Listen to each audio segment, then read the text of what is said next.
Naghalimaw si Robert Bolick sa 4th quarter, ayaw magmintis sa crunch time. Grabing effort ang pinakita ng dating security guard para sa NLEX, mapa-opensa at depensa. Blackwater bossing kontra sa NLEX Road Warriors. Kasalukuyan ngang number 1 sa standing ngayong conference ang Blackwater sa kanilang undefeated record na 3 wins at no losses. Masusubukan nga ang kanilang galing laban sa mainit din na team ngayon na NLEX sa kanilang 3 wins at 1 loss. Sa huli nga nilang game ay tinalo nila ang Converge kung saan kumuha si Robert Bolick ng kanyang career high na 46 points. Sa simula ng first quarter ay naka 4-0 start kaagad ang bossing, courtesy of Ginto at ng Batak. Ganda nga ng simula ng Blackwater offensively, gandang galaw ni Stingray sa kanyang drive sa basket. Agad din naman sinagot niya ni Bolick sa kabila ng kanyang step back 3-pointer. Maaga ngang naging kontrolado ng bossing ang laro, patuloy din ang pagambag ni ng Batak at Ginto sa kanilang opensa. Ganda din ang pinapakita nila sa depensa, kaya naman umabot na sa double digit ang kanilang kalamangan sa halfway mark. Late in the quarter ay biglang bumagal ang opensa ng bossing, kaya naman biglang nakalapit ang NLEX na pinangunahan ni Baser Amer at Semerad. Mabanga sa 4 points ang kalamangan ng Blackwater after ng opening frame sa score na 26-22. Sa second quarter naman ng laro ay tumuloy-tuloy ang run ng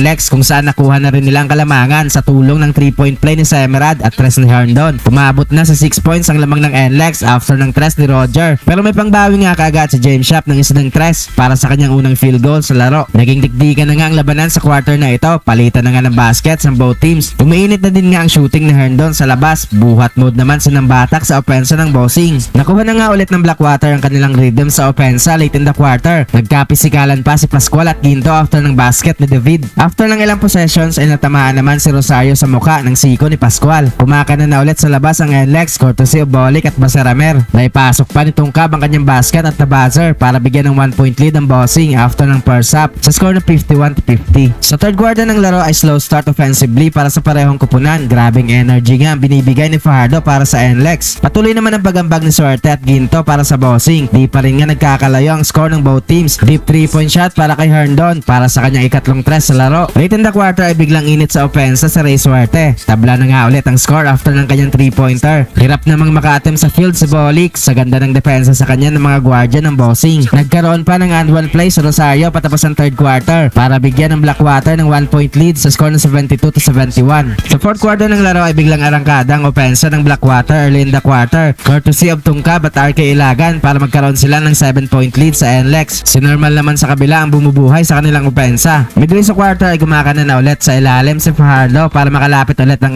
NLEX sa bossing. Nabawi na ulit ng NLEX ang kalamangan after ng 3 ni Normal. Grabing sipag nga ang pinapakita ng dating welder na si John Normal at ang dating security guard na si Dominic Fajardo sa quarter na ito. Mapa-opensa at depensa. Palitan na nga ng lamang ang both teams late in the quarter. Kumakana na ulit sa Tungkab para sa Blackwater. Sa 1-minute mark ay nagkaroon ng 5-point lead ng NLEX sa basket ni Roger at 3 na Semerad. Big 3-point shot para kay Bolick with 45 seconds remaining. Hype na nga si Berto. Pero agad nga itong nasagot ni Ray Suerte ng isa ding 3. Baba nga sa 3 kalamangan ng NLEX. Pero sinigurado na nga ni Bolick ang panalo ng NLEX sa kanyang 3 ulit para ibigay sa Blackwater ang kanilang unang talo ngayong conference.